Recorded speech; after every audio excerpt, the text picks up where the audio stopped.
มตัววิวนี่แหละพี่น้องเอ้ยสอนวิวบ้านเพิ่นงามสุดลูกหูลูกตาคักจ้าประเทศสวีเดนสวยสวยแบบเป็นไรปลูกข้าวบ่ข้าวสาลี่บ่จ้าให้เพิ่นเอิ้นข้าวหยังคือเขียวงามคักแท้งามงามดอกคามท่านี้ก็กำลังสิร่วงคือกันปีนี้ฝนบ่ค่อยดีปีที่แล้วมาฝนตกลิ้น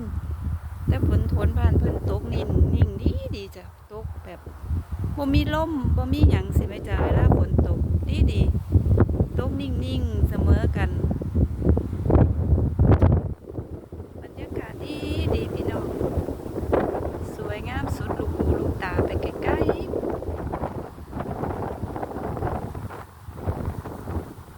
บ้านเพิ่นน่าอยู่กันจ้ะตอนบ่มีหิมะหว่า